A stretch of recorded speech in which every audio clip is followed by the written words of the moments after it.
สบายดีวิดีโอคลิปนี้จะมาสอนเกี่ยวกับการแก้ไข partition เนาะหรือว่ากูคืนเอา partition ที่มันหายไปแล้วเพราะว่าหลังจากที่ติดตั้งวิดีโอแล้วเนาะมันจะหายไป partition อันนึงเนาะมันจะบ่แสดงออกอยู่นี่นะมันจะมีดันเดียวนี้แสดงว่ามันหายไปแล้วมันบอกมาเท่าเนาะแล้ววิดีโอคลิปนี้จะไปสอนเกี่ยวกับวิธีกูคืน partition เนาะแล้ว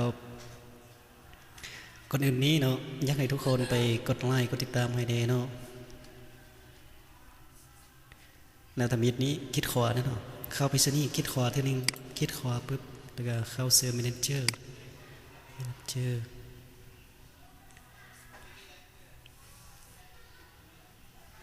นะออกมาแบบนี้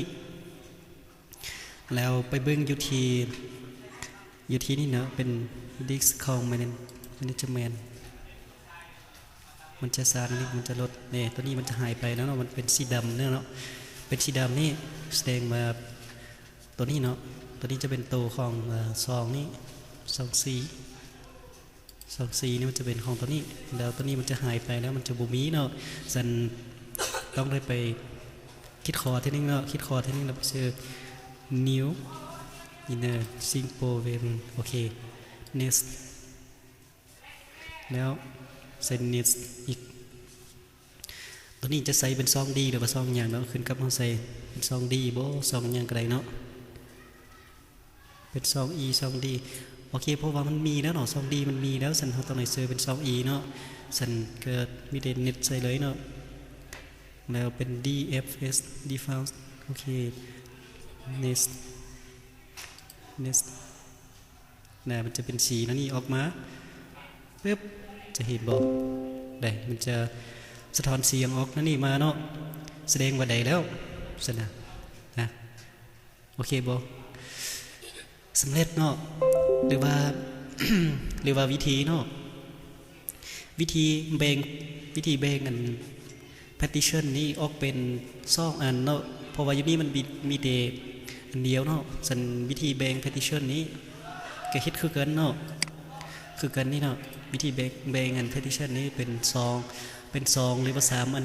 ก็ได้เนาะอันนี้คิดขวาอันนี้เจอนี่เลยเนาะคิดคือเดียวเลยจะบอกเป็นวิธีแบ่งเลยวิธีแบ่ง partition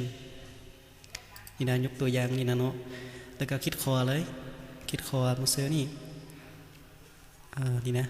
เป็นของเวลูนี่นะมันจะออกมา